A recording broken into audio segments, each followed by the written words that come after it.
Erano da poco passate le 9:30 questa mattina quando sul piazzale che vedete alle mie spalle, condiviso da due aziende tra cui la Marchioro Catering, c'è stato un terribile incidente. Un uomo di 60 anni è stato investito e ucciso da un furgone. Si tratta di Paolo Barbato, originario di Scorzè ma residente nel Padovano a Ponte San Nicolò. Secondo una prima ricostruzione, l'uomo stava camminando nel parcheggio a Mellaredo di Pianiga, all'angolo tra via Tagliamento e viale Po, quando è stato colpito. Il conducente 53enne del mezzo non l'avrebbe visto, procedendo dunque in retromarcia e facendolo cadere a terra. Disperata la chiamata ai soccorsi, giunti poco dopo sul posto, ma per il 59enne non c'è stato nulla da fare. Quando i soccorsi sono intervenuti, Barbato aveva ancora lo smartphone in mano.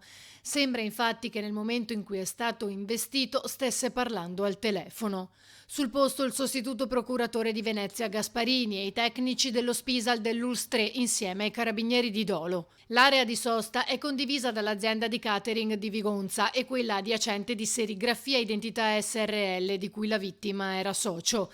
Barbato lascia la moglie e due figli. Vicinanza espressa dal sindaco di Pianiga. Voglio fare prima di tutto le condoglianze ai familiari della persona morta e un pensiero anche all'investitore, perché sicuramente sta vivendo momenti drammatici anche lui.